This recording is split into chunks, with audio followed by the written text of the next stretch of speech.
हंसना नहीं।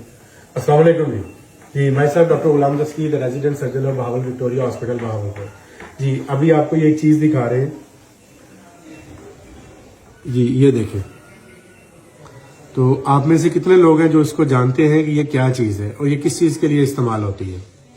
ये देखें, ये थी और उसके बाद ये टूटे हुए इसके जो हैं, ये इसका सेगमेंट है, ये भी टूटा हुआ है और ये एक सेगमेंट है, ये भी टूटा हुआ है और ये भी टूटी हुई है और ये ऐसे है। ठीक है, चले अब मेरी तरफ आ जाए। ये बेसिकली आईयूसीडी होती है, यानी कि इसको बोलते हैं, ये इंट्रा यूट्राइन कंट्रासेप्टिव डिवाइस इसको बोलते हैं कि यानी कि ये बच्चादानी में वो ट्यूब रखी जाती है जिससे हमल को रोका जाता है। ये 3 साल के लिए भी रखी जाती है, 5 साल के लिए भी रखी जाती है और इसकी मुख्तलिफ किस्में होती हैं। ये कॉपर टी भी होती है, टी भी होती है, हार्मोनल्स होती हैं, कुछ नॉर्मल्स होती हैं। तो ये वाली जो है ये टी ट्यूब है और ये बहुत पुराने वाली है जो आज से तकरीबन कोई 20 साल पहले आती होती थी। तो ये एक खातून आई है हमारे पास जिनको हमने अभी ऑपरेशन किया है, ऑपरेशन करके ये निकाला है।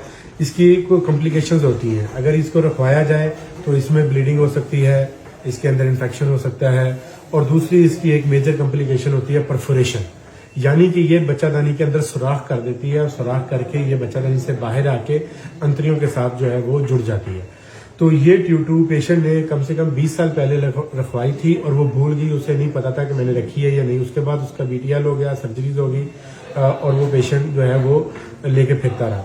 अभी 20 साल के बाद हमारे पास आए एब्डोमिनल पेन के साथ, कॉन्स्टिपेशन के साथ और फर्दर इन्वेस्टिगेशन उन चीज़ों पे पता चला है कि ये जो है टी ट्यूब है जो परफोरेशन होके उसके सीकम और सिग्माइड कॉलन के साथ जाके अटैच थी। अभी हमने मिड लाइन लेप्रोटमी की है, ये आपको साथ वीडियो भी नजर आ रही होगी जो हमने अभी लेप्रोटमी की है, वो मैं साथ लगा दूंगा।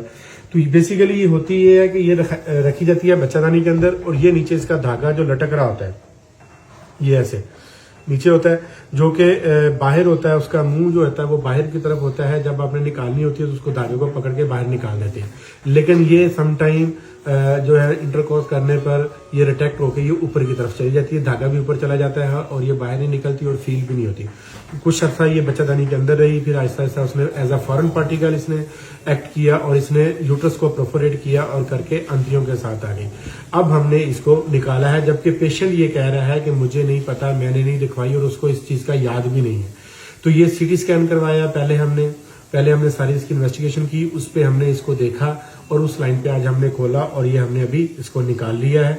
तो ये आपको वीडियो बनाने का और दिखाने का मकसद सिर्फ अवेयरनेस है कि अगर ऐसी कोई चीज, कोई प्रोसीजर्स आप करवाते हैं तो उसका रिमाइंडर्स आपको लाजमी होना चाहिए। अगर उसकी कोई इस तरह के कुछ सिम्टम्स आते हैं तो आपको उसकी सारी कॉम्प्लिकेशंस के बारे में पता होना चाहिए कि ये जो मैं प्रोसीजर करवा रहा हूँ इससे क्या क्या नुकसान हो सकते हैं। तो ये उसमें से आज एक केस था जो अभी हमने किया है एमओटी के अंदर, सोचा आप दोस्तों से शेयर कर लें।